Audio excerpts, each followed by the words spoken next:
நடத்தும் இந்த 2வது ஆண்டு இயற்கை வேளாண் திருவிழா. இதில் என்னையும் பேசணும் அப்படின்னு கேட்டுக்கிட்டப்ப எனக்கு ஒரு பெரிய சந்தோஷமாக இருந்துச்சு.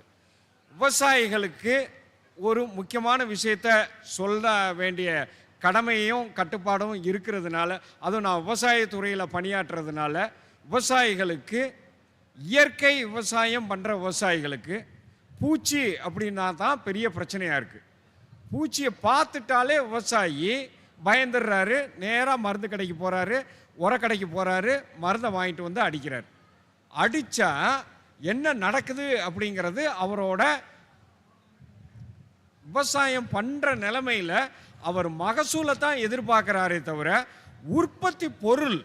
உற்பத்தி பொருளோட குவாலிட்டின்னு இங்கிலீஷில் சொல்லுவோம், அதனோட தரம் ஒரு காலத்தில் நம்ம இங்கே மேலே பேசிக்கிட்டு இருக்கும்போது ஏகப்பட்ட பேர் எனக்கு முன்னாடி பேசினவங்க சொன்னாங்க, பாரம்பரிய நெல் ரகம் பேசினாங்க, பாரம்பரிய காய்கறி விதை பேசினாங்க, பாரம்பரிய மற்ற எல்லா விதைகளும் சேர்த்து பேசுகிறாங்க. இந்த பாரம்பரிய விவசாயம் பண்ணிக்கிட்டு இருக்கிற வரைக்கும் இந்த பூச்சி மருந்தும் உரமும் நம்ம நாட்டுக்கு வராத வரைக்கும் விவசாயிகள் உற்பத்தி பண்ணுற எல்லா பொருளுமே தரமான பொருளாகவும் அது உயிர் வாழ்க்கைக்கு தேவையான சத்துள்ள பொருளாகவும் இருந்துச்சு. ஆனால் இன்னைக்கு விவசாயம் பண்ணி விவசாயத்தில் உற்பத்தி பண்ணுற பொருள் அதே அளவு தரத்தோட இதை தான் திருப்பி மத்திய அரசாங்கமும் சரி மாநில அரசாங்கமும் சரி ஃபுட் செக்யூரிட்டி அப்படிங்கிற வார்த்தையை விட்டுட்டு இப்போ நியூட்ரிஷன் வேல்யூ, ஊட்டச்சத்து அப்படிங்கிற வார்த்தையை பிடிச்சிக்கிட்டு இருக்கிறோம். நம்ம உற்பத்தி பண்ணுற அரிசியாக இருக்கட்டும், காய்கறியாக இருக்கட்டும், தானியமாக இருக்கட்டும், அந்த தானியங்களில் நமக்கு தேவையான ஊட்டச்சத்து அளவு நமக்கு தேவையான அளவில் இருக்குதா அப்படிங்கிறத பார்த்தா நம்ம பயன்படுத்தின அளவுக்கு அதிகமான உரமும் பூச்சி மருந்துன்னு சொல்ல உயிர்கொல்லி விஷமும் உள்ள கெமிக்கல் ரியாக்ஷனை பண்ணி எஞ்சிய நஞ்சும் தஞ்சும் நஞ்சாவும் மாறி நம்மளோட உணவுப் பொருளில் சேர்ந்து நிற்குதுங்கிறது லேட்டஸ்ட்டு கண்டுபிடிப்பு. இந்த உணவு பொருளை எஞ்சி நஞ்சாவும் தங்கும் நஞ்சாவும் இருக்கிற நச்சு பொருளை மினிமம் குவான்டிட்டி சாப்பிட்ட உடனே நம்ம சாகிற அளவுக்கெல்லாம் இல்லை, நம்ம அந்த மாதிரி உங்களை பயமுறுத்த வேண்டிய அவசியமும் இல்லை. ஆனால் எஞ்சி நஞ்சாவும் தங்கு நஞ்சாவும் இருக்கிற அந்த உணவு பொருளை திருப்பி திருப்பி திருப்பி திருப்பி நம்ம சாப்பிட ஆரம்பிக்கும் போது நம்மளோட உடம்புல அதனோட படிமம் கொஞ்சம் கொஞ்சமாக படிய ஆரம்பிக்குது. ஒரு 15 வருஷமாக நீங்கள் நச்சு தெளிக்கப்பட்ட காய்கறிகளையும் நச்சு தெளிக்கப்பட்ட தானியங்களையும் தொடர்ச்சியாக உட்கொள்ள நேரிடும் போது உங்கள் உடல் உள் உறுப்புகளின் செயல்பாடுகளில் குறைபாடுகள் அதனால ஏற்பட்டது தான் இப்போ லேட்டஸ்ட்டாக நம்ம எல்லாம் டாக்டருக்கு முன்னாடி படையெடுக்கிற அந்த நீரிழிவு வியாதின்னு சொல்கிற சக்கரை வியாதியும் இரத்த கொதிப்புன்னு சொல்கிற பிபியும். இந்த ரெண்டுக்கும் முக்கியமான காரணம் நம்ம அரிசி சாப்பிட்றதுன்னு சொல்லுவாங்க. கிடையவே கிடையாது. அரிசியை நம்ம பல்லாண்டு காலமாக நம்ம ஊரில் நம்ம தமிழகத்தில் உற்பத்தி செய்யப்பட்டு நம்ம சாப்பிட்டுக்கிட்டு தான் இருந்தோம். ஆனால் இந்த அரிசிக்கு என்னைக்கு நம்ம உரமும் பூச்சி மருந்தும் போட்டு உற்பத்தி பண்ண ஆரம்பித்தோமோ அந்த உற்பத்தி பண்ண ஆரம்பித்த பின்னாடி தான் அதனோட பூச்சிக்கொல்லியோட எச்சமும் உரத்தோட எச்சமும் உள்ளே சேர்ந்து பூச்சி தானியங்கள்லையும் காய்கறி பயிர்கள்லையும் அந்த குவாலிட்டியை காலி பண்ணிருச்சு. இதுதான் உண்மையான விஷயம். இதில் தான் நம்ம பாரம்பரிய விதைகளை நோக்கி போக வேண்டிய கட்டாயத்திலையும் இருக்கிறோம். பாரம்பரிய விவசாயம் சொல்கிற இயற்கை வேளாண்மையை முன்னெடுக்க வேண்டிய கட்டாயத்திலையும் இருக்கிறோம். இந்த 2 விஷயங்களையும் அதுவும் பர்டிகுலராக இந்தியாவில் 1960க்கு பின்னாடி பயன்படுத்த ஆரம்பிக்கப்பட்ட இந்த 2 விஷயமும் உரமும் பூச்சிக்கொல்லியும். இதில் பூச்சிக்கொல்லி மட்டும்தான் இன்றைக்கி நான் பேச போகிறேன். வயலில் விவசாயிக்கு இந்த நிமிஷத்து வரைக்கும் விவசாயம் பண்ணுற எல்லா விவசாயியும் வயலில் பூச்சியை பார்த்தாலே அவங்க பூச்சியை பங்காளியாக நினைக்கிறாங்களா பகையாளியாக நினைக்கிறாங்கிறதுல மேட்ரு வந்துடுது. அவங்க பூச்சியை பங்காளியாகவே நினச்சி பழகிறாங்க. ஆக்சுவலாக பூச்சி பகையாளி இல்லைன்னு சொல்லலை, பங்காளின்னு எதை மீன் பண்ணுறாங்கன்னா வயலில் இருக்கிற செடியை சாப்பிட்றது. வயலில் இருக்கிற செடியை விவசாயின்னு சொல்கிற ஆள் உற்பத்தி பண்ணி அதை அறுவடை பண்ணி கன்சியூமர்னு சொல்கிற நம்மளோட நுகர்வோருக்கு கொண்டு வந்து சேர்க்கறதுக்கு முன்னாடி வயலில் இருக்கிற தானியங்களையும் காய்கறி பயிர்களையும் முதல்ல டேஸ்ட் பண்ணுறது வயலில் இருக்கிற பூச்சிகள். வயலில் இருக்கிற பூச்சிகள் தான் டேஸ்ட் பண்ணுது. டேஸ்ட் பண்ண ஆரம்பித்தா நமக்கு மகசூல் இழப்பு ஏற்படும் அப்படிங்கிற நோக்கத்தை வச்சுக்கிட்டு விவசாயி பூச்சி மருந்து அப்படிங்கிற ஒரு விஷயத்தை பயன்படுத்த ஆரம்பிக்கிறார். இந்த பூச்சி மருந்துங்கிற வார்த்தையே டெக்னிக்கலாக தப்பு அப்படிங்கிறது தான் இங்கே விஷயம். மருந்துன்னா ஆக்சுவலாக என்ன செய்யணும்? தலைவலிக்கு மருந்து சாப்பிட்டா தலைவலி குணமாகணும், வயிற்று வலிக்கு மருந்து சாப்பிட்டா வயிற்று வலி குணமாகணும். பூச்சி மருந்தை 2 சொட்டு நம்ம குடித்தோம் தெரியாமல், நம்ம காலி. 2 சொட்டு ஆடு மாடு குடிக்கிற கழனி தண்ணியில் விழுந்துச்சு, ஆடு மாடு அவுட்டு. 2 சொட்டு களத்து மேட்டில் விழுந்துச்சு, கொத்துற கோழி அவுட்டு. அப்போ அதுக்கு சரியான பேர் என்ன? பூச்சி கொல்லின்னு சொல்கிற நம்ம. இப்போ பூச்சி மருந்துக்கு சரியான பேர் உடனே எல்லாரும் பூச்சி கொல்லிம்பாங்க. பூச்சி கொல்லியும் என்னை பொறுத்த மட்டும் தப்பான மொழிபெயர்ப்பு. அது பூச்சியை மட்டும் போட்டு தள்ளினா தான் அதுக்கு பேர் பூச்சிக்கொல்லி. ஆனால் இது உயிரோடு இருக்கிற எல்லாத்தையும் போட்டு தள்ளுது. அது ஆடாக இருந்தாலும் சரி, மாடாக இருந்தாலும் சரி, மனுஷனாக இருந்தாலும் சரி, கோழியாக இருந்தாலும் சரி, இல்லை மண்ணில் இருக்கிற நுண்ணுயிர்களாக இருந்தாலும் சரி. அப்போ வார்த்தை உயிர் கொல்லிங்கிற வார்த்தை தான் சரியான வார்த்தை. பூச்சி கொல்லியுமே தப்பான மீனிங்கை தான் கொடுக்குது. இந்த உயிர் கொல்லி விஷம் வயலில் பூச்சியை பார்த்த உடனே விவசாயி பயன்படுத்தணும். அவரோட மைண்ட் செட்டுக்கு ஏற்ற மாதிரி. அதுவும் இப்போ நான் பர்டிகுலராக வேலை பார்த்துக்கிட்டு இருக்கிற துறை வேளாண் விரிவாக்கத்துறை. விரிவாக்கம் அப்படின்னா என்ன அர்த்தம்னா, லேபில் எந்த விஷயமாவது ஆராய்ச்சி நிலையங்களில் பல்கலைக்கழகங்களில் கண்டுபிடிக்கப்படுதுன்னா அதை விவசாயி வயலுக்கு கொண்டு போய் சேர்க்க வேண்டியது வேளாண்மை துறை அலுவலர்களோட வேலை. இந்த வேளாண்மை துறை அலுவலர்கள் தான் விவசாயிகளுக்கு அந்த டெக்னிக்கை கொண்டு போய் விவசாயி இது விஞ்ஞானி கண்டுபிடிப்பை பல்கலைக்கழகத்தில் நிகழ்த்திடுறார். ஆனால் அந்த நிகழ்த்தின ரகங்களையோ புதுவிதமான ரகங்களையோ புதுவிதமான டெக்னிக்கல்லையோ விவசாயிக்கு கொண்டு போய் சேர்க்க வேண்டியது இடையில இருக்க வேளாண்மை துறை.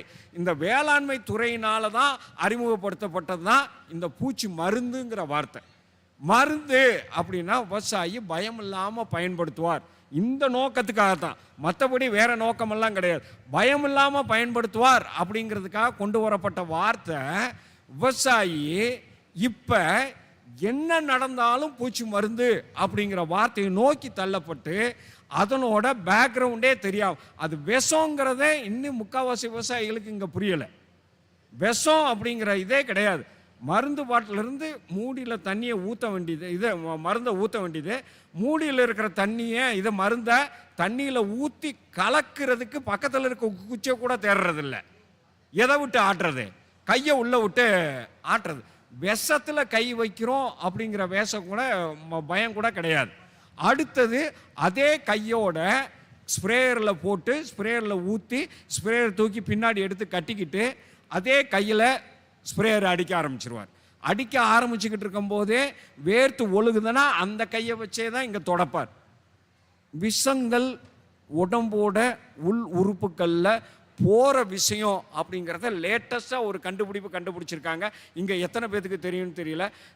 அந்த கையை நீங்கள் விஷம் தெளிக்கப்பட்ட விஷத்துக்குள்ளே விட்ட கையை தெரியாமல் நெத்தியில் வச்சுட்டிங்கன்னா நெத்தி வழியாக இருக்கிற இந்த தோல் வழியாக 36% அப்படியே உள்ளே போயிடுமா. தெரியாமல் மூக்கில் கை வச்சுட்டிங்கன்னா 40%, தெரியாமல் அக்குள்ள சொரிஞ்சிட்டிங்கன்னா அக்குள்ள இருக்கிற அந்த தோல் போர்ஷன் வழியாக 46% உள்ளே போயிடுது. தெரியாமல் பின்பக்கத்தை சொரிஞ்சிட்டிங்கன்னா சிக்கல். ரொம்ப முக்கியமான விஷயம் கண்டுபிடிப்பு அப்படிங்கிறத பார்த்தீங்கன்னா ரொம்ப அரண்டு போவீங்க. முக்காவாசி ஸ்ப்ரேயர் விவசாயி வயலில் இருக்கிற ஸ்ப்ரேயர் எல்லாம் ஓட்டையும் ஒடுசலும் கண்டிப்பாக ஒழுகும் போது வர்ற அந்த பின்னாடி தண்ணி முன் உடம்புக்கும் பின் உடம்புக்கும் இருக்கிற உங்கள் 2 காலுக்கு நடுவில் இருக்கிற அந்த சென்சிட்டிவ் ஏரியா, உங்களோட முன்பக்கத்துக்கும் பின்பக்கத்துக்கும் இருக்கிற அந்த தொடை இடுக்குகளில் போச்சுன்னா பூச்சிக்கொல்லியோட எச்சம் 100% அப்படியே உடம்புக்குள்ளே போகுதான். இதெல்லாம் ஆராய்ச்சி பூர்வமாக கண்டுபிடிச்சி அப்படியே தான் வச்சுருக்காங்களே தவிர இதனோட எஃபெக்டை பார்த்தீங்கன்னா அடுத்த சிக்கலாகுது. என்ன சிக்கலாகுது? பூச்சிக்கொல்லி விஷத்தை தெளிச்சவங்களை பூச்சிக்கொல்லி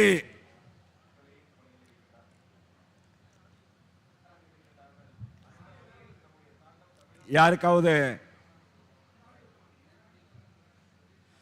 பூச்சிக்கொல்லியோட விஷம் தெளிக்கிறவங்களை நம்ம ஊரில் அந்த விஷம் தெளிக்கிற தொழிலாளிகள் இல்லை விவசாய கூலி தொழிலாளர்கள். நீங்கள் உங்கள் ஊரில் வேணாலும் செக் பண்ணி பாருங்கள். எந்த விவசாயியும் அவர் வயலுக்கு அவர் மருந்து அடிக்கிறதில்ல. அதுக்குன்னு ஒரு ஸ்பெஷல் ஆளுகளை வச்சு தான் மருந்து அடிக்கிறாங்க. ஊருக்குள்ளே ஒரு 4 பேர் தான் மருந்து அடிக்கிற வேலையை பார்க்குறாங்க. நீங்கள் எந்த ஊரில் வேணாலும் உங்கள் ஊர் விவசாயிகள் உங்கள் ஊர் விவசாய நிலத்தில் செக் பண்ணி பாருங்கள். அந்த விவசாய கூலி தொழிலாளி 60 வருஷத்துக்கு மேலே இருந்ததா சரித்திரமே இல்லையா. இது இன்னொரு கண்டுபிடிப்பு. வெளியிலிருந்து வெளிநாடுகள்லேருந்து இந்த பூச்சிக்கொல்லியை தடை செய்யணும் அப்படிங்கிறதுக்காக அவங்க தேர்ந்தெடுக்கிற நாடு இந்தியா. ஏன்னா இந்தியாவில் தான் எந்த விதமான பாதுகாப்பு உபகரணங்களும் இல்லாமல் விவசாயி இன்னும் பயன்படுத்திக்கிட்டு இருக்க. லேட்டஸ்ட்டாக நான் இப்போ ஒரு விஷயம் கேள்விப்பட்டதுனால அதை உங்கள்கிட்ட பகிர்ந்துக்கிறேன்.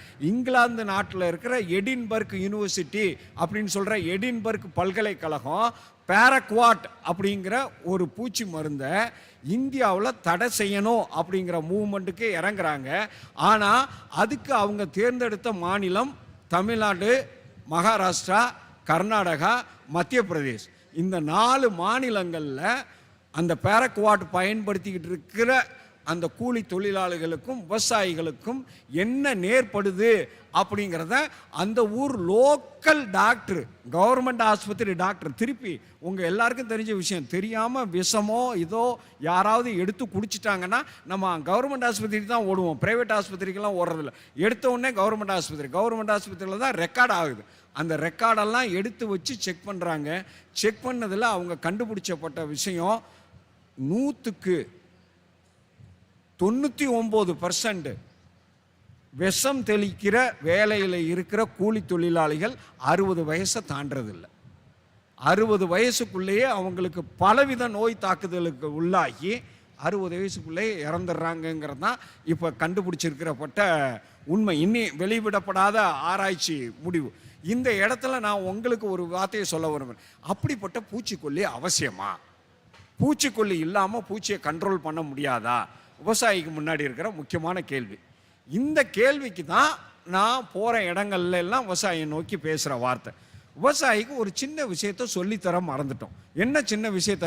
சின்ன விஷயம் இல்லை, அதுதான் பெரிய விஷயம். அதனால தான் அவர் இந்த முடிவை எடுத்தார். வயலில் இருக்கிற பூச்சி எல்லாமே கெட்ட பூச்சி அப்படின்னு விவசாயி நினச்சிக்கிட்டு இருக்கார். வயலில் இருக்கிற எல்லா பூச்சியும் கெட்ட பூச்சி கிடையாது. பூச்சிலேயே 2 டைப் இருக்குது. இப்போ எந்த விவசாய ஆஃபீஸர் பார்த்தாலும் சரி, எந்த விவசாய பல்கலைக்கழகமானாலும் சரி, எல்லா இடத்துலையும் 2 விதமான வார்த்தைகள் யூஸ் பண்ணப்படுது. ஒன்று தீமை செய்யும் பூச்சி, இன்னொன்று நன்மை செய்யும் பூச்சி. தீமை செய்யும் பூச்சின்னா விவசாயிக்கு டக்குன்னு தெரியுது, என்னோட பயிரை இலையே என்னோட பயிரில் இருக்கிற இலையவோ காயவோ பழத்தையோ வேரையோ தண்டையோ குடஞ்சி எனக்கு மகசூல் இழப்பை ஏற்படுத்துகிற பூச்சி கெட்ட பூச்சி. கெட்ட பூச்சின்னு சொல்கிற தீமை செய்யும் பூச்சி. நன்மை செய்யும் பூச்சி அப்படின்னா விவசாயி இன்னி 2 மட்டும்தான் நினச்சிக்கிட்டு இருக்கார். வயலில் இருக்கிற மண்புழுவை நன்மை செய்யும் பூச்சின்னு நினைக்கிறார். பூவில் போய் தேன் எடுக்கிற தேனியை நன்மை செய்யும் பூச்சின்னு நினைக்கிறார். இங்கே நன்மை செய்யும் பூச்சிக்கு அர்த்தமே வேற. இங்கே நன்மை செய்யும் பூச்சி அப்படின்னா அர்த்தம் என்னன்னா, முன்னாடியே பார்த்துட்டோம், கெடுதல் செய்கிற பூச்சி இல்லை தீமை செய்யும் பூச்சின்னா பயிரை திங்கிற பூச்சி. இங்கே நன்மை விவசாயி மட்டத்தில் நன்மை செய்யும் பூச்சின்னா எதை அர்த்தம் புரிஞ்சுக்கிறோம்னா, பயிரை தாக்குற, பயிரில் மகசூல் இழப்பு ஏற்படுத்துகிற, பயிரை திங்கிற இந்த கெட்டது செய்கிற பூச்சிகளை, தீமை செய்யும் பூச்சிகளை பிடிச்சி அப்படியே சாப்பிட்ற நான் வெஜிடேரியன் பூச்சி. நான் வெஜிடேரியன் பூச்சின்னா என்ன அர்த்தம்? அடுத்த பூச்சியை அப்படியே திங்கிற. இந்த பூச்சிக்கும் பயிருக்கும் சம்பந்தமே கிடையாது. இந்த பூச்சிகளுக்கு பேர் தான் நன்மை செய்யும் பூச்சி. அப்போ பூச்சியை 2 டைப்புன்னு எடுத்துக்கலாம். பயிரை தாக்குற வெஜிடேரியன் பூச்சி கெட்ட பூச்சி, பயிரை தாக்குற வெஜிடேரியன் பூச்சியை சாப்பிட்ற நான் வெஜிடேரியன் பூச்சி நல்ல பூச்சி. இந்த 2 டைப் இருக்குங்கிறதே விவசாயிக்கு கொஞ்சம் இன்னும் இந்த நிமிஷத்து வரைக்குமே விவசாயம் பண்ணுற விவசாயிகள் இன்னி நேரில் அதை படலைங்கும் போது அவங்க நம்பிக்கையை இன்னி கொண்டு வரல.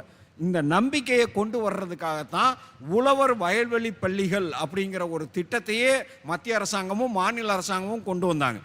இதில் அது என்ன பயிர், அந்த லோக்கல் ஏரியாவில் என்ன விவசாயி என்ன பயிர் பண்ணுறாரோ அந்த விவசாய நிலங்களில் விவசாயிகளை ஒரு 5-6 குழுவாக ஏற்படுத்தி வயலுக்குள்ளே இறங்கி அவங்களுக்கு நன்மை செய்யும் பூச்சிகள் தீமை செய்யும் பூச்சிகளை அடையாளம் கண்டுபிடிச்சி வயலில் அவங்க செய்கிற வேலையை நேரடியாக காட்டி அவங்க மனசில் மாற்றத்தை ஏற்படுத்துறதுக்கான பயிற்சி திட்டம். இந்த பயிற்சி திட்டத்தில் ட்ரைனிங் அட்டன் பண்ண ஆள் நான் அப்படிங்கிறதுனால எனக்கு ஒரு நல்ல சான்ஸ் கிடச்சிச்சு. கர்நாடகா மாநிலத்தில் பருத்தியில் பூச்சி மருந்து அடிக்காத விவசாயம். டைட்டில் கேட்ட உடனே அந்த பருத்தியில் பூச்சி மருந்து அடிக்காத விவசாயம் டைட்டில் கேட்ட உடனே சிரித்தவன் நான் தான். அந்த ட்ரைனிங்கில் தகராறு பண்ணதும் நான் தான். இதுக்கெல்லாம் ஒரு ட்ரைனிங்னு போட்டு எங்களெல்லாம் கூட்டு வந்திருக்கீங்களே. பருத்தியில் ஒரு சொட்டு பூச்சி மருந்து அடிக்காமல் 1 கிலோ பருத்தி எடுத்துட்டிங்கன்னா நான் என் தலையை மொட்டை அடிச்சுக்கிறேன்னு. 6 மாத பயிற்சி, அறுவடையிலேருந்து விதப்புலேருந்து அறுவடை வரைக்கும் நாங்கள் தான் அந்த ட்ரைனிங்கில் எல்லா வேலையும் செய்யணும்னு சொல்லிட்டாங்க. 6 மாதம் தமிழ்நாடு அரசாங்கத்திலிருந்து என்னைய டெபுடேஷனில் அனுப்பி 6 மாதம் கர்நாடகா மாநிலத்தில் பருத்தியை விதைக்கிறதுலேருந்து அறுவடை வரைக்கும் அந்த 6 மாத பயிற்சியில் தெரிஞ்சுக்கிட்ட விஷயங்களை தான் இப்போ நான் ஊர் உலகம் முழுக்க சொல்லிக்கிட்டு இருக்கிறேன். இந்த இடத்துல தான் அவங்க ஒரு முக்கியமான விஷயத்தை நாங்கள் வயலில் கண்டுபிடிச்சோங்கிறது கிடையாது, நடந்துக்கிட்டு இருந்த மேட்ரு நம்மளுக்கு அப்போ தான் விஷயமே தெரியுது. இந்த நன்மை செய்யும் பூச்சிகள் இருக்கிற விஷயமெல்லாம் தெரிய ஆரம்பித்த பின்னாடி தான் இந்த விஷயங்களை விவசாயிகளுக்கு மத்தியில் பாப்புலர் ஆக்கணுங்கிறதுக்காக இந்த உழவர் வயல்வெளி பள்ளிகள் கொண்டு வரப்பட்டுச்சு. இந்த உழவர் வயல்வெளி பள்ளிகள் திட்டமும் ஒரு சின்ன சிக்கல் என்னன்னா, இதை காலங்காத்தால 7 மணிக்கு தான் நடத்தணும். 7 மணிக்கு தான் வயலில் உங்களால் பூச்சியை பார்க்க முடியும். 10 மணிக்கெல்லாம் போனீங்கன்னா எல்லா பூச்சியும் ஒன்று வெயிலுக்காக மண்ணுக்குள்ளே இறங்கிரும், இல்லைன்னா செடியோட உள்பகுதிகளுக்கு போயிடும். பூச்சிகளோட மூவ்மெண்ட் தெரியணும்னா 7 மணிக்கு. இந்த திட்டத்தோட நல்ல நோக்கமும் அதுதான், கெட்ட நோக்கமும் அதுதான். நல்ல நோக்கம் 7 மணிக்குள்ள வயசில் இறங்கணும். விவசாயிகளை 7 மணிக்குள்ளே வயலில் இறங்க வைக்கிறதுல அந்த ஊர் லோக்கலில் வேலை பார்க்குற ஆஃபீஸர் கரெக்டாக வேலை பார்த்துட்டாருன்னா இறங்க வச்சுருவார்.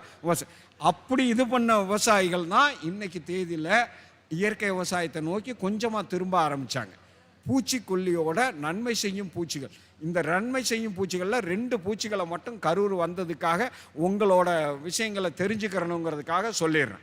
பூச்சி அப்படின்னாலே நம்ம நினச்சிக்கிட்டு இருக்கிறோம் பூச்சி வேற புழு வேற அப்படின்னு. வயலுக்குள்ளே இருக்கிற புழு வேற பூச்சி வேற, ரெண்டும் கிடையாது. வயலில் இருக்கிற புழு தான் என்னவா மாறுது, பூச்சியாக மாறுது. பூச்சியோட வாழ்க்கை முறையில் 4 ஸ்டேஜில் இருக்குது பூச்சி. பூச்சி முட்டை வைக்குது, முட்டையிலேருந்து வெளியே வர்றதுக்கு பேர் தான் புழு. அந்த புழுங்கிறது இலையவோ பூவையோ காயவோ தண்டையோ வேரையோ பயிரோட ஏதாவது ஒரு பகுதியை கடிச்சு தின்னு 10-15 நாளைக்குள்ள சுண்டு வரல் சைஸுக்கு வளர்ந்து ஒவ்வொரு தடவை ஒவ்வொரு நாளும் அதனோட சாப்பிட்ற கெப்பாசிட்டியெல்லாம் கேட்டிங்கன்னா பூச்சியோட உலகம் வித்தியாசமான உலகம். ஒவ்வொரு தாய் பூச்சியும் குறைஞ்சபட்சம் 40லிருந்து 100 முட்டை வரைக்கும் ஒரு நாளைக்குள்ளே போடக்கூடிய கெப்பாசிட்டி. முட்டையிலிருந்து வெளியே வர்ற புழு ஒரு நாளைக்கு குறைஞ்சபட்சம் அதனோட உடம்பு வெயிட்டை போல் 50 மடங்கு சாப்பிடக்கூடிய கெப்பாசிட்டி. இந்த இடத்த தான் நல்லா கவனிக்கணும். ஒரு புழு உங்கள் முட்டை அப்படிங்கிறது பேனா நுனியில் ஒரு புள்ளி வச்சா தெரிகிற அளவு கூட முட்டை இருக்காது. ஏன்னா பூச்சி சைஸே உங்கள் சுண்டு வரலில் பாதி அளவு கூட இருக்காது, உங்கள் சுண்டு வரலோட நுனியில் பாதி அளவு கூட இருக்காது. அதனோட முட்டைன்னா கண்ணுக்கு தெரியாத முட்டை. இந்த முட்டையிலிருந்து வெளியே வர்ற புழு கண்ணுக்கே தெரியாது. அதனோட உடம்பு சைஸை போல் 50 மடங்குன்னா அது என்னத்தை சாப்பிட்ற போகுதுன்னு நம்ம நினைக்கிறோம். ஆனால் அதையும் மனுஷனையும் கம்பேர் பண்ணி பாருங்க. இப்போ உங்களுக்கு முன்னாடி நிற்கிறேன் நான், 75 கிலோ பாடி வெயிட் உள்ள ஆள்.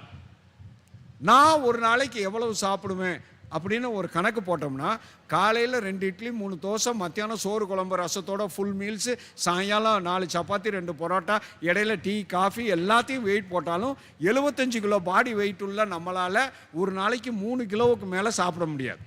3 கிலோவுக்கு மேலே நம்மளால் சாப்பிட முடியாது. 3 கிலோவை சாப்பிட்டுட்டு செரித்து அடுத்த நாள் காலை நம்மளோட அவுட்புட்டு, இது இன்புட்டு அப்படின்னா அவுட்புட்டு மிஞ்சி போனால் 1/4 கிலோவிலேருந்து 1/2 கிலோ. இதுதான் நம்மளோட உடம்போட கெப்பாசிட்டி. மிச்சம் இருக்கிறது நம்ம உடம்புல தண்ணியாகவும் ஜீவாதாரண சக்தியாகவும் உறிஞ்சப்பட்டு உடம்பாக மாறிடுது. அப்போ நம்மளோட வெயிட்டு 75 கிலோ பாடி வெயிட் உள்ள ஆள் 3 கிலோ தான் சாப்பிட முடியுது. ஆனால் கண்ணுக்கு தெரியாத முட்டையிலிருந்து வெளியே வர்ற புழு அதனோட உடம்பு சைஸை போல் 50 மடங்கு சாப்பிடுதுன்னா கொஞ்சம் கற்பனையை தட்டி விடுங்க.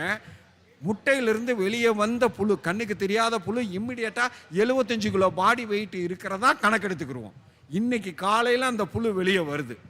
75 கிலோவா இருக்கிறதுனா எத்தனை மடங்கு சாப்பிடணும்? 50 மடங்கு சாப்பிடணும். 75 × 50 எவ்வளவு? 3500 கிலோ. 3500 கிலோ சாப்பிட்டு 48 மடங்கு வெளியே அனுப்புது. ஏன்னா புழுவுக்கு பின்னாடி பூரா பார்த்தீங்கன்னா ஆட்டு புழுக்க மாதிரி புழுக்க போட்டுக்கிட்டே போய்கிட்டு இருக்கும். அப்போ 48 மடங்கு வெளியே அனுப்புதுன்னா 3300 கிலோ வெளியே அனுப்பணும். 3500 கிலோ சாப்பிட்டு 3300 கிலோ வெளியே அனுப்புனா மிச்சம் 200 கிலோ. ஆல்ரெடி உடம்போட வெயிட் 75 கிலோ. அது அன்னைக்கு சாயந்தரமே 275 கிலோவாக மாறிடும். அடுத்த நாள் காலையில் 275 × 50 மடங்கு 15000 கிலோ சாப்பிடணும். இது கற்பனை, நான் இது உண்மையில் நடக்கிறது இல்லை, கற்பனை. இந்த கணக்கில் போனாதான் 15 நாளைக்குள்ள அந்த புழு உங்கள் கண்ணுக்கு தெரிகிற சைஸில் சுண்டு வரல் சைஸுக்கு வந்துடும். இப்போ புரியுதா? ஒரு புழு, நார்மல் புழுவே இந்த லட்சணத்தில் சாப்பிட்டுச்சுன்னா ஒரு வயலுக்குள்ள பூச்சி போடுற 100 முட்டையும் புழுவாக மாறிச்சுன்னா எவ்வளவு மகசூல் இழப்பு. இந்த இடத்த தான் விவசாயி பயந்து போகிறார். பயந்து போய் பூச்சிக்கொல்லி தெளிப்பு அப்படிங்கிறதுக்கு போகிறார். அப்போ விவசாயி பூச்சிக்கொல்லி தெளிப்பு அப்படிங்கிறதுக்கு போகிறாருன்னா அவர் பூச்சிக்கு மேலே வச்சிருக்கிற பயம், அந்த பயத்தை தாக்கணும்னா நம்ம செய்ய வேண்டிய வேலை நன்மை செய்யும் பூச்சிகளை வயலுக்குள்ளே எப்படி கொண்டு வரணும். இந்த இடத்துல தான் ஒரு முக்கியமான விஷயத்தை நீங்கள் கேட்கணும், உடனே கேட்கணும். நன்மை செய்யும் பூச்சினால என்ன செய்ய முடியும்? நன்மை செய்யும் பூச்சியும் தீமை செய்யும் பூச்சியோட அதே வாழ்க்கை வரலாறு. அதுவும் முட்டை வைக்குது, அதுலேருந்து வெளியே வர்ற புழு வளருது, வளர்ந்து கூட்டு புழுவாக மாறுது, பூச்சியாக மாறுது. ஆனால் நன்மை செய்யும் பூச்சியோட புழு யாரை சாப்பிடணும்? யாரை சாப்பிடணும்? கெடுதல் செய்கிற பூச்சியை சாப்பிடணும். கெடுதல் செய்கிற பூச்சியோட முட்டையை திங்கணும், புழுவை திங்கணும், கூட்டு புழு. அவன் பூரா நான் வெஜிடேரியன். திருப்பி பாயிண்ட் நான் வெஜிடேரியன். அவனுக்கும் பயிருக்கும் சம்மந்தம் இல்லை.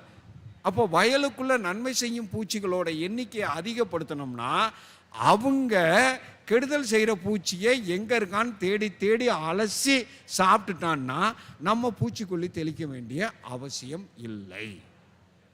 இந்த இடத்துல தான் 2 பூச்சியை மட்டும் உங்களோட கற்பனைக்கு கொண்டு வந்து விடுறேன்.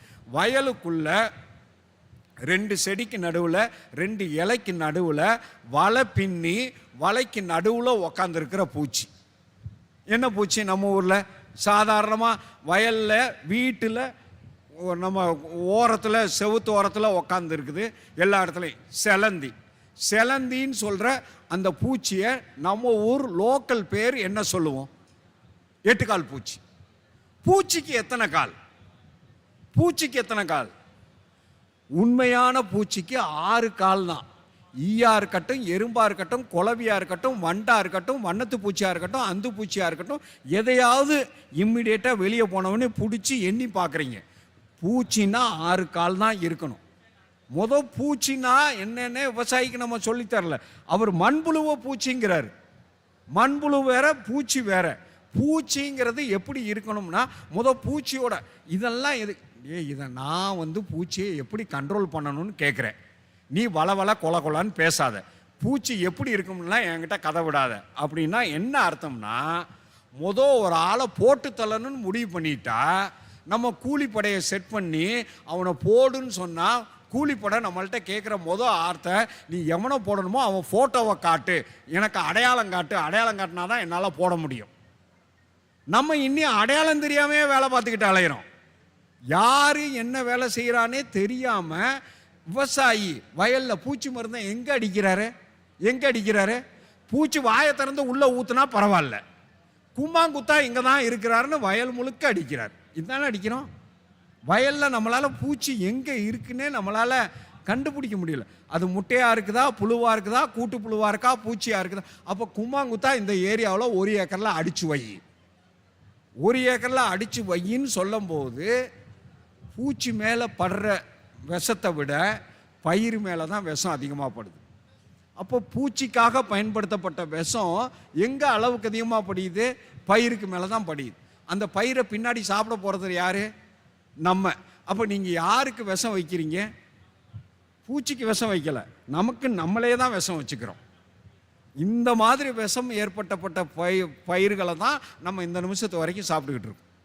அப்போ இந்த இடத்துல 2 நன்மை செய்கிற பூச்சியில் அந்த செலந்தின்னு சொல்கிற 8 பூச்சி, இதையும் எல்லா விவசாயியும் அவங்க வயலில் பார்ப்பாங்க. ஆனால் அதனோட உண்மையான நோக்கத்தை அறிஞ்சு பார்க்குறதில்ல. 2 செடிக்கு நடுவில் 2 இலைக்கு நடுவில் வலை பின்னி வலையில் சென்டர்லேயோ ஓரத்துலேயோ வெயிட்டிங். செலந்தியோட ஸ்பெஷல் கேரக்டர் என்னன்னா, ஒரு செடியிலேருந்து இன்னொரு செடிக்கு மூவ் ஆகிற பூச்சியோ புழுவோ வந்து செலந்தி வலையில் தான் மாட்டும். செலந்தி வலையில் மாட்டுற பூச்சி புழு என்ன செய்யும்? ஐயோ நம்ம எங்கேயோ போய் மாட்டிக்கிட்டோமேனு அந்த வலையை ஆட்டி வெளியே வர ட்ரை பண்ணும். இந்த ஆற்றல் தான் சிக்னல். யாருக்கு சிக்னல்? இந்த சென்டர்லேயோ ஓரத்துலேயோ வெயிட்டிங்கில் இருக்க நம்ம செலந்திக்கு சிக்னல். சிக்கிட்டாண்டா எனக்கு ஒரு அடிமை, திடுத்திடுன்னு ஓடி வரும். ஓடி வந்தவுடனே செலந்தி செய்கிற முதல் வேலை என்ன? அடுத்த தடவை நீங்கள் செலந்தி வலையை ஏதாவது ஒன்றுனா இந்த மாதிரி கூர்ணிப்பாக கவனிக்கணும். கவனிக்கும் போது என்ன நடக்குதுன்னு ஓடி வந்தவுடனே செய்கிற முதல் வேலை, செலந்தி செய்கிற முதல் வேலை, 3 நாள் டிசைன் பண்ணி கட்டியிருக்கிறேன். பூச்சி நீ தான் வந்து மாட்டுற, இன்னைக்கு நான் 50 மடங்கு திங்கணும், 50 பூச்சியை போட்டு தள்ளணும். ஆள் வந்து மாட்டியிருக்க, மாட்டின வேகத்தில் அத்து விட்டுறலான்னு பார்க்குறியா? பொத்திக்கிட்டு அந்த மாட்டின பூச்சியை மிச்சம் இருக்கிற வலையை வச்சு அரஸ்ட் பண்ணி அதே இடத்துல நிப்பாட்டும். அதுதான் செலந்தி பண்ணுற வேலை. அரஸ்ட் பண்ணி நிப்பாட்டும். அதுக்கு மத்தியான சாப்பாடு நேரமாக இருந்தால் உடனே சாப்பிடும். இல்லைன்னா இங்கே அரஸ்ட் பண்ணிக்கிட்டு இருக்கும்போது இன்னொருத்தன் இங்கே மாட்டிடுவான், திடுன்னு ஓடி போய் அங்கே அரஸ்ட் பண்ணி வைக்கும். செலந்தி வலையில் பார்த்தீங்கன்னா 4-5 இடத்துல பூச்சியை அங்கங்கே மடக்கி வச்சுருக்கோம். இப்போ சாப்பாடு டைம் வந்துருச்சு. சாப்பாடு டைம்னா நம்ம சோத்தை கையில் எடுத்து வாயில் போட்டு சாப்பிட்றோம். செலந்திக்கு அந்த இதெல்லாம் கிடையாது. நமக்கு மாதிரி நம்ம வாயில் இருக்க மாதிரி மேல் உதடு கீழ் உதடு நாக்கு பல்லெல்லாம் கிடையாது. செலந்தி வாயில் 2 குழாய். ஒரு குழாய் வழியாக அரஸ்ட் பண்ணி வச்சிருக்கிற பூச்சிக்கு மேலே, செலந்தி வலையில் மாட்டின பூச்சி ஆல்ரெடி அரஸ்ட் பண்ணி வச்சிருக்கிற பூச்சிக்கு மேலே தன்னோட வாய் ஒரு குழாய் வழியாக தன்னோட எச்சியை துப்பும். செலந்தி எச்சிக்கு என்ன ஸ்பெஷல் கேரக்டர்னா, மாட்டின பூச்சி 5 நிமிஷத்தில் செரிச்சிடும். செலந்தி எச்சிக்கு அந்த ஸ்பெஷல் கேரக்டர். வெளியே துப்பி அந்த பூச்சியை செரிக்க வச்ச பின்னாடி இன்னொரு குழாயை உள்ள சொருகி ஜூஸ் உறிஞ்சிட வேண்டியது. அதனால தான் நீங்கள் எந்த வயலில் வேணாலும் தாராளமாக கண்ணை மூடி செக் பண்ணு. இதெல்லாம் நான் 6 வருஷமாக, 1 வருஷம் 6 மாத ட்ரைனிங் கிடையாது, 6 வருஷம் 6 மாத ட்ரைனிங் இந்தியா முழுக்க 6 மாநிலங்களில் அட்டன் பண்ணதுனால நான் சாலிடாக சொல்கிறேன். அடுத்த தடவை நீங்கள் செலந்தி இதில் வலையில் மாட்டின பூச்சியை பாருங்கள், பூச்சியோட உடம்பு கூடு மட்டும்தான் இருக்கும், உள்ள நோ மேட்டர். உள்ளே இருக்கிற இதை மட்டும் சாரை மட்டும் உறிஞ்சிரும். செலந்தியோட வேலையே பூச்சிகளை பிடிச்சி சாப்பிட்றது தான் வேலை. 100% நான் வெஜிடேரியன். அதுக்கு இன்னொரு அட்டகாசமான பேரை லேட்டஸ்டாக நாங்கள் கொடுத்துருக்கோம், ஆர்கானிக் சர்டிஃபிகேஷன் ஏஜென்ட். அதென்ன ஆர்கானிக் சர்டிஃபிகேஷன் ஏஜென்ட்? நீங்கள் இயற்கை விவசாயியாக இருந்தால் பூச்சி மருந்து அடிக்க மாட்டீங்க. பூச்சி மருந்து அடிக்கலைன்னா வயல் முழுக்க செலந்தி நிற்கும். ஆனால் நீங்கள் பூச்சி மருந்தை அடிக்கிற ஆளாக இருந்தால் உங்கள் வயலில், ஒரு எடுத்துக்காட்டுக்கு மட்டும் சொல்கிறேன், நெல் வளர்த்துருக்குறீங்க, பயிர் பறிகிற டைமாக இருக்குது, கதிர் வர்ற டைமாக இருக்குது, இலை சுருட்டு புழுவும் குருத்து பூச்சியும் இருக்குது. என்ன செய்வீங்க? பூச்சி மருந்து அடிப்பீங்க. இலை சுருட்டு புழு அர்த்தம் என்ன? இலையை சுருட்டி உள்ளே உக்காந்து சுரண்டிக்கிட்டு இருக்குன்னு அர்த்தம். குருத்து பூச்சி அர்த்தம் என்ன? குருத்துக்கு உள்ளே உக்காந்து குடையுதுன்னு அர்த்தம். நீங்கள் பூச்சி மருந்து அடிக்கிறீங்க. இவங்க 2 பேர்த்தையும் பிடிக்கிறதுக்காக செலந்தி எங்கே கூடு கட்டி உக்காந்துருக்கு, 2 இலைக்கு நடுவில் 2 செடிக்கு நடுவில் பப்பரப்பான் மேலே உக்காந்துருக்கு. நீங்கள் அடிக்கிற மருந்தில் மண்டையை போடுறது யார்? அடித்த மருந்து இலை சுருட்டு புழுவுக்கு, அடித்த மருந்து குருத்து பூச்சிக்கு, போட்டு தள்ளினது செலந்தி. புடுங்க நினச்சது ஒரு ஆணியை, புடுங்கினது வேற ஆணியை. புடுங்கின ஆணி பூரா தேவையில்லாத ஆணி இல்லை, தேவையான ஆணி. நீங்கள் பிடுங்கினது எல்லாமே தேவையான ஆணி. இது வரைக்கும் விவசாயி வயலில் பூச்சி மருந்தை அடித்து வயலில் இருக்கிற நன்மை செய்யும் பூச்சிகளை தான் காலி பண்ணியிருக்கிறேன். தீமை செய்யும் பூச்சி பூரா உள்ள தெளிவாக உக்காந்துருக்கான். ஒரு டைப்பான பூச்சி செலந்தி அப்படின்னு சொல்கிற 8 கால் பூச்சின்னா இன்னும் ஒரு பூச்சி மட்டும் சொல்லி, எனக்கு பின்னாடி பேசுறதுக்கு ரொம்ப பேர் இருக்காங்க, நம்ம சுருக்கமாக முடிப்போம். அடுத்த பூச்சி வீட்டில் கூடு கட்டி இருக்கிற குளவி. வீட்டில் கூடு கட்டி இருக்க குளவி கூட்டை இடித்து பார்த்தா என்ன பார்க்கலாம்? குளவி கூட்டை இடித்து பார்த்தா பச்சை கலர் புழு. பச்சை கலர் புழு நார்மலாக எங்கே இருக்கணும்? வயலில் செடியில் இருக்கணும். செடியில் இருக்கிற புழுவை குளவி கூட்டுக்கு எப்படி வந்துச்சு? குளவி தூக்கிட்டு வந்துச்சு. எதுக்கு தூக்கிட்டு வந்துச்சு? சாப்பிட்றதுக்கு தூக்கிட்டு வந்து. சாப்பிட்றதுக்கு தூக்கிட்டு வந்திருந்தா பச்சை புழுவோட மண்டையோ உடம்பையோ கடிச்சு தின்றுருக்கணும். ஆனால் நீங்கள் எந்த குளவி கூட்டை வேணாலும் இடித்து பாருங்கள், அது ஓட்டை போடாத குளவி கூடு. முழு குளவி கூட்டை இடித்து பாருங்கள், பச்சை புழு உள்ளே இருக்கும், உசுரோடு இருக்கும், அசைய முடியாமல் கிடக்கும். Coma stage with paralysis attack. இதுதான் பச்சை புழுவோட டெக்னிக் குளவி கூட்டுக்குள்ளே. இது என்ன கதை அப்படின்னு கேட்டால், இங்கே தான் குளவி செலந்தி முன்னாடி வேலை பார்க்குறத பார்த்துட்டோம். வலை பின்னி வலையில் மாட்டுற பூச்சியை தன்னோட எச்சியை துப்பி செரிக்க வச்சு உள்ளே சொருகி ஜூஸ் உரியுதுன்னு பார்த்தோம். இங்கே குளவி கதை வேறு. குளவி ஆண் குளவியும் பெண் குளவியும் இன சேர்ந்த பின்னாடி பெண் குளவிக்கு முட்டை போடுற பருவம் வந்துருச்சுன்னா நேராக நம்ம வீட்டுக்குள்ளே வந்து மறைவான இடத்த தேடி ஒரு இடத்த செலக்ட் பண்ணிவிட்டு, அது கதவோட நிலப்படிக்கு பின்னாடியாக இருக்கலாம், இல்லைன்னா நம்ம மனித வாடை படாத ஒரு சுவத்து பகுதியாக இருக்கலாம். அந்த பகுதியை செலக்ட் பண்ணிவிட்டு நேராக பின்னாடி போய் நம்ம வீட்டுக்கு பின்னாடி இருக்கிற செம்மண்ணையோ களிமண்ணையோ அதுக்கு தேவையான அளவில் மண்ணை அதனோட எச்சியை போட்டு உருட்டி அதை கூழாக மாற்றி அதை தூக்கிட்டு வந்து வீட்டில் பாதி கூடு கட்டும்.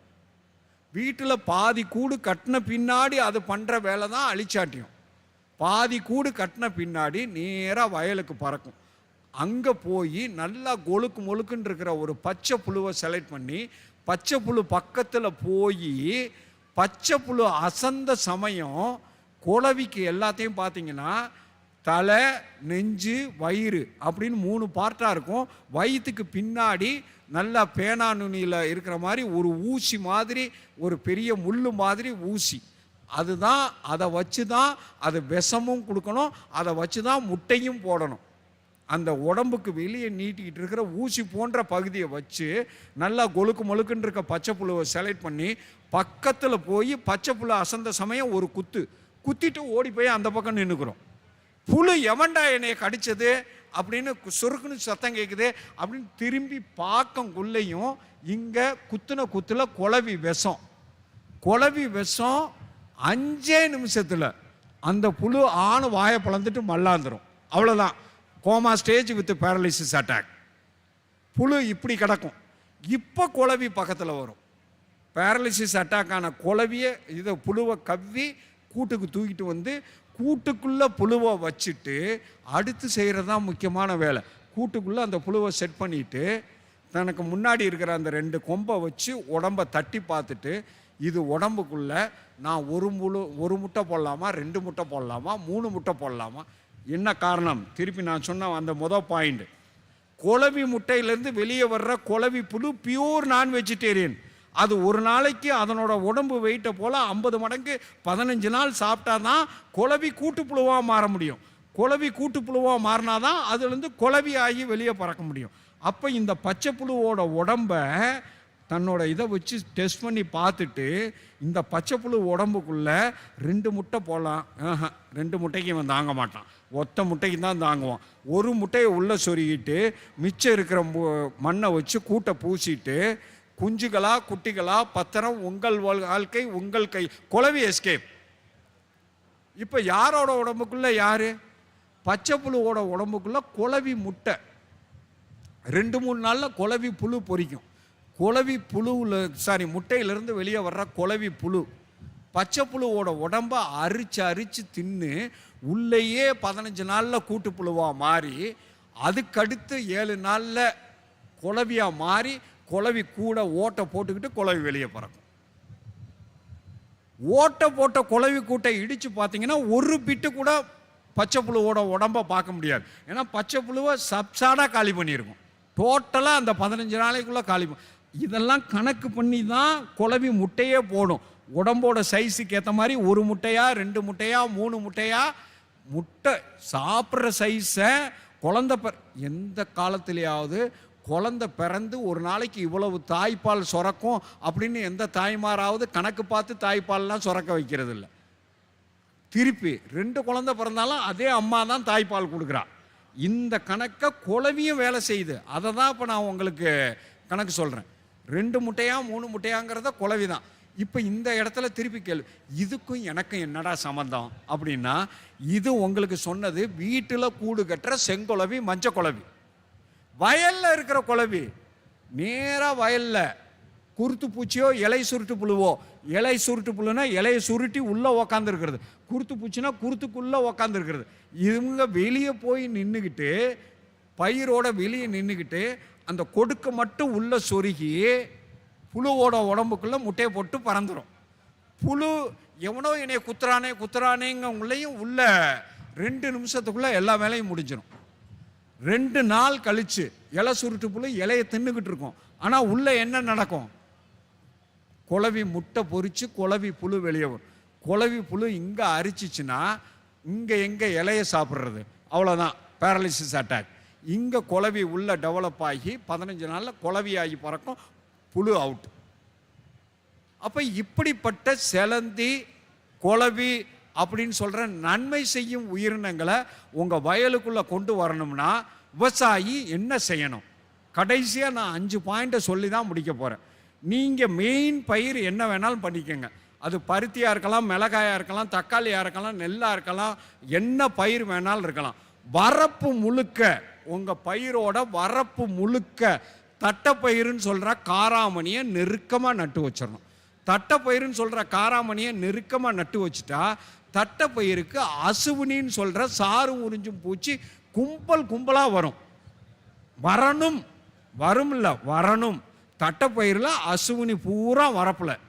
அசுவினியை பார்த்த உடனே இப்போ நான் சொன்ன 2 பூச்சி, நான் உங்கள்கிட்ட 2 பூச்சி தான் சொல்லியிருக்கேன், செலந்தி குளவி. இது போக 100 கணக்கில் நன்மை செய்யும் பூச்சிகள் இருக்கு.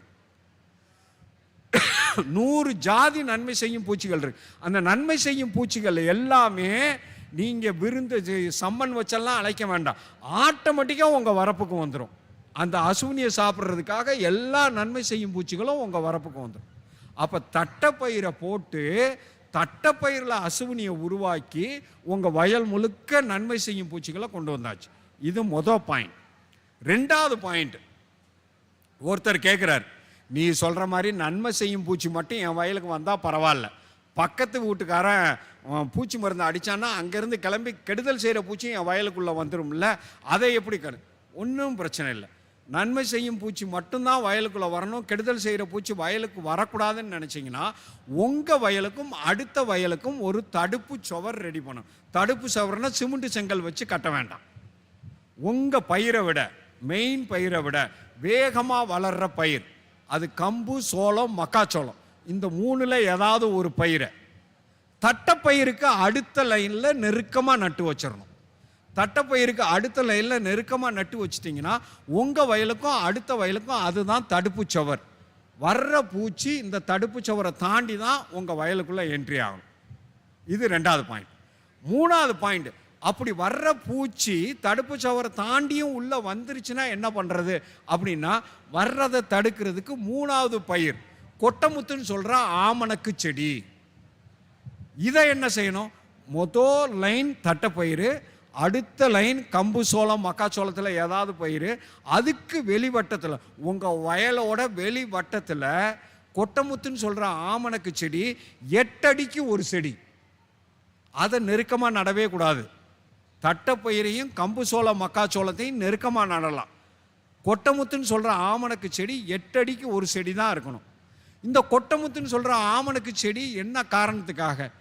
அங்கே தான் ஒரு பெரிய தத்துவம். நம்ம விவசாயிகள் அந்த காலத்தில் எல்லாரும் வரப்பில் ஆமணக்கு செடி வச்சுருந்தாங்க, ஆனால் என்ன காரணம்னு தெரியாமல் வச்சுருந்தாங்க. அதுதான் உண்மை. அடுத்த வயல்லேருந்து உங்கள் வயலுக்கு வர்ற கெடுதல் செய்கிற பூச்சி அது வேர் புழுவாக இருக்கலாம், தண்டு கரையானாக இருக்கலாம், இல்லைன்னா குருத்து பூச்சியாக இருக்கலாம், இலை சுருட்டு புழுவாக இருக்கலாம். இந்த எல்லா பூச்சிகளுக்கும் பிடிச்ச சாப்பாடு இந்த கொட்டமுத்து செடியோட இலை. ஆமணக்கு செடியோட இலையை இப்படி விரித்து தாமரை இலை மாதிரி நின்றுச்சுன்னா உள்ளே வர்ற கெடுதல் செய்கிற பூச்சி வயலுக்கு வர்றதுக்கு முன்னாடி வரப்பில் இருக்க இந்த கொட்டமுத்தில் இறங்கி அன்னைக்கு சாப்பிட வேண்டிய 50 புழுவாக இருந்துச்சுன்னா 50 மடங்கு சாப்பிட்டு, முட்டையாக இருந்துச்சுன்னா அது போட வேண்டிய 40 முட்டையை கொட்டமுத்து செடியில் போட்டுட்டு அப்புறம்தான் உங்கள் வயலுக்குள்ளே ஜம்ப் அடிக்கும். இப்போ உங்களுக்கு ரொம்ப ஈஸி. வயலுக்குள்ளே எவன் போயிருக்கான் அப்படிங்கிறத செக் பண்ணுறது. இந்த கொட்டமுத்து செடியை அப்பப்போ செக் பண்ணிக்கிட்டு இருந்தால் போதும். இவன் தான் அட்டண்டன்ஸ் ரிஜிஸ்டர். எவன் உள்ளே போயிருக்கான், ஏன் கண்ணுக்கு தெரியாமே எவன் உள்ளே போயிருக்கான். வாரத்துக்கு ஒரு தடவை இந்த கொட்டமுத்து செடியை இலையோடு சேர்த்து கசக்கி விட்டுறணும். கொட்டமுத்து செடியில் ஆமணக்கு செடியிலேருந்து மகசூல் நம்மளுக்கு தேவையில்லை. அவங்க காட்டி கொடுக்கணும், இலை எது பண்ணணும் அங்கேயே மடக்கி அழிக்கணும். இது 3. மொதல் தட்டைப்பயிறு, 2வது கம்பு சோளம் மக்காச்சோளம், 3வது கொட்டமுத்து செடி. 4வது குளவி வயலுக்கு வரணுமா வேண்டாமா? கண்டிப்பாக வயலுக்கு வரணும். வயலுக்குள்ளே இருக்க புழுக்களுக்கு சிம்ம சொப்பனம் குளவி தான். இப்போ தான் சொன்னோம். குளவிக்கும் இதுக்கும் என்ன வித்தியாசம் அப்படின்னா, வீட்டில் கூடு கட்டுற குளவி வயலில் இருக்க புழுவை தூக்கிட்டு வந்து கூடு கட்டுது. வயலில் இருக்கிற குளவி புழுவுக்குள்ளேயே முட்டை போடுது. இன்னொரு முக்கியமான விஷயத்த சொல்ல மறந்துட்டேன். குளவியில் மட்டும் 3.5 லட்சம் ஜாதி இருக்குது. 3.5 லட்சம் ஜாதி என்னென்ன வேலையெல்லாம் செய்யுதுன்னு கேட்டிங்கன்னா அரண்டுருவீங்க. அடுத்த பூச்சியோட முட்டைக்கு மேலே போய் உக்காந்து இது முட்டையை உள்ளே சொருகிட்டு வந்துடும். அடுத்த பூச்சியோட முட்டை 4 நாளில் பொறிக்குதுன்னா இந்த குளவிங்கிறது இந்த பேனா நுனியில் 10 குளவி. நம்ம வீட்டில் கூடு கட்டுற செங்குளவி மஞ்சள் குளவியே பார்த்து பழக்கப்பட்டிருக்கோம். அந்த குளவியெல்லாம் கிடையாது. பேனா நுனியில் 10 குளவின்னா குளவியோட சைஸை யோசிச்சு பாருங்கள். இந்த சைஸ்ல எல்லாம் வயலுக்குள்ள குளவி இருக்குது. 3.5 லட்சம் ஜாதி. இந்த குளவி என்ன செய்யும்னா, அடுத்த பூச்சியோட முட்டைக்கு மேலே போய் இது முட்டையை சொருகிறோம், இல்லை அடுத்த பூச்சி முட்டைக்கு உள்ளே போய் சொருகிறோம். குளவி முட்டை 24 மணி நேரத்துக்குள்ளே பொரிக்கும். பொரிச்ச உடனே பச்சை புழு முட்டையை ஆம்லேட். முட்டை ஸ்டேஜிலே சமாதி, புழுவாகவே மாற முடியாது. குளவி அடுத்த பூச்சியோட முட்டைக்குள்ளே முட்டை வைக்கிற குளவி, அடுத்த பூச்சியோட புழுவுக்குள்ளே முட்டை வைக்கிற குளவி, அடுத்த பூச்சியோட கூட்டு புழுவுக்குள்ளே முட்டை வைக்கிற குளவி, அடுத்த பூச்சிக்குள்ளே 4 வேலை. அடுத்த கெடுதல் செய்கிற பூச்சிக்குள்ளே எந்த ஸ்டேஜில் இருந்தாலும் அந்த ஸ்டேஜை காலி பண்ணுற குளவி. அப்போ இப்படிப்பட்ட குளவி வயலுக்கு வரணுமா வேண்டாமா? அதுதான் 4வது பாயிண்ட். குளவியை வயலுக்கு இழுக்கிற அருமையான செடி மஞ்சள் கலர் பூச்செடி. துளுக்க சாமந்தின்னு சொல்கிற செண்டு மல்லின்னு சொல்கிற கேந்திப்பூ, மாலை கட்டுற சாமந்திப்பூ. இந்த சாமந்திப்பூ மஞ்சள் கலரில் இருந்துச்சுன்னா குளவி ஆட்டோமேட்டிக்காக உங்கள் வயலுக்கு வந்துடும். இந்த சாமந்தி பூவை எங்கே வைக்கணும்? முதல் லைன் தட்டைப்பயிர் வச்சாச்சு, அடுத்த லைன் கம்பு சோளம் மக்காச்சோளத்தில் ஏதாவது ஒரு பயிர் வச்சாச்சு. 3வது ரவுண்டில் 8 அடிக்கு ஒரு செடி கொட்டமுத்து செடி வச்சுருக்கோம். இந்த 8 அடி கேப் முழுக்க இந்த மஞ்சள் கலர் பூச்செடி நிற்கணும். இந்த மஞ்சள் கலர் பூச்செடி துளுக்க சாமந்தின்னு சொல்கிற செண்டு மல்லின்னு சொல்கிற கேந்திப்பூ இந்த 8 அடி முழுக்க கேப்பில். ஸோ இந்த 4 பயிரும் வரப்பில் நின்றுச்சுன்னா உங்கள் வயலுக்குள்ள தீமை செய்யும் பூச்சிகளின் எண்ணிக்கையை விட நன்மை செய்யும் பூச்சிகளின் எண்ணிக்கை அதிகமாயிரும். ஒரு எடுத்துக்காட்டு மட்டும் சொல்லி முடிக்கிறேன். வயலுக்குள்ள 100 ஜாதி பூச்சி இருக்கிறதா கணக்கெடுத்தா, அது எந்த வயலாக இருந்தாலும் சரி, உலகம் முழுக்க செக் பண்ணி பார்த்துட்டாங்க. 100 ஜாதி பூச்சி இருக்கிறதா கணக்கெடுத்தா 25லிருந்து 40 ஜாதி பூச்சி தான் பயிரை திங்கிற வெஜிடேரியன் பூச்சி. மிச்சம் 60 ஜாதி நான் வெஜிடேரியன் பூச்சி. இதுதான் ஒரு வயலுக்குள்ள நார்மல் ரேஷியோ. ஆனால் நீங்கள் இந்த 4 பயிரையும் வரப்பில் நிப்பாட்டிட்டீங்கன்னா வயலுக்குள்ள ரேஷியோ மாறி போகுது. என்ன ரேஷியோ மாறி போகுது? 40% இருக்க வேண்டிய கெடுதல் செய்கிற பூச்சி 20% மாறிடுது. 60னா கூடுதலாக இனக்கவர்ச்சி பொறி, விளக்கு பொறி அப்படிங்கிற ஐட்டங்களை வச்சுக்கிட்டிங்கன்னா உங்கள் வயலுக்கு ஒரு சொட்டு கூட பூச்சி மருந்து அடிக்க வேண்டிய அவசியம் இல்லை. இதை நான் 100% இல்லை 250% சத்தியம் பண்ணி சொல்கிறது. உடனே நீங்கள் கேட்கலாம், நீ விவசாயம் பண்ணியிருக்கியா, நீ பார்த்துருக்கியா அப்படின்னு. இல்லை, நான் பார்க்கல, நான் விவசாயம் பண்ணலை. ஆனால் நான் விவசாயம் பண்ணுறதை ட்ரைனிங்காக பண்ணியிருக்கேன். 6 மாநிலங்களில் 6 வருஷம் 6 வெவ்வேறு நிலைகளில் இந்தியா முழுக்க பருத்தியில் 6 வருஷம் வேலை பார்த்துருக்கேன். ஒரு வருஷம் கூட ஒரு சொட்டு பூச்சி மருந்து கூட அடிக்காமல் பருத்தியில் மகசூல் எடுத்திருக்கோம். அதனால இந்த வார்த்தையை உங்களுக்கு முன்னாடி சொல்கிறேன். உடனே ஒரு வார்த்தையை கேட்கலாம், பருத்திக்கும் மற்ற பயிருக்கும் சம்பந்தம் வருமா அப்படின்னு. ஏன் பருத்தியை மட்டும் ஹைலைட் பண்ணுறோங்கிற வார்த்தையை சொல்லி முடிக்கிறேன். உலகத்தில் உற்பத்தி ஆகிற உணவு பயிர்கள் மொத்தம் எடுத்தவுடனே நெல். உலகத்தோட சாகுபடி பரப்பில் அதிகம் நெல். நெல்லுக்கு அடுத்து கோதுமை, கோதுமைக்கு அடுத்து மக்காச்சோளம். இப்படி லிஸ்ட்டு போட்டுக்கிட்டு வந்தோம்னா கடைசியாக இருக்கிறது பருத்தி. உலகத்தில் உற்பத்தி பண்ணுற சாகுபடி பரப்பில் 5% பருத்தி. அடுத்த பாயிண்டை கேட்டிங்கன்னா அரண்டு போவீங்க. உலகத்தில் உற்பத்தி ஆகிற பூச்சிக்கொல்லிகளில் 50% பருத்திக்கு தான் பயன்படுத்தப்படுது.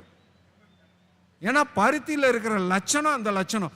256 பூச்சி பருத்தியில் மட்டும் டோட்டல் 256 பூச்சி. கிட்டத்தட்ட 60லிருந்து 80 பூச்சி கெடுதல் செய்கிற பூச்சி, 125 பூச்சி நல்லது செய்கிற பூச்சி, இடையில இருக்கிற 160 பூச்சி, மண்ணில் மக்க வைக்கிற வேலையை பார்க்குற நடுநிலை பூச்சி. அந்த நடுநிலை பூச்சியை பற்றி நான் பேசவே இல்லை. நம்ம இந்த 2 பூச்சியை தெரிஞ்சுக்கிட்டோம்னாலே போதும். மண்ணில் மக்க வைக்கிற வேலையை பார்க்குற நடுநிலை பூச்சிகள். இந்த 3ஐயும் கலப்புற விஷயம் பருத்தியில் மட்டும் இருக்குது. பருத்தியில் உலகத்தில் உற்பத்தி ஆகிற பூச்சிக்கொல்லி மருந்தில் 50% பயன்படுத்தப்படுது. அப்படிப்பட்ட பருத்தியவே பூச்சி மருந்து அடிக்காமல் எடுக்க முடியும்னா மற்ற உணவுப் பொருளை தாராளமாக செய்ய முடியும்னு கேட்டுக்கிட்டு இந்த வாய்ப்பை கொடுத்த உங்கள் எல்லாருக்கும் நன்றி கூறி விடைபெற்றுக் கொள்கிறேன். நன்றி, வணக்கம்.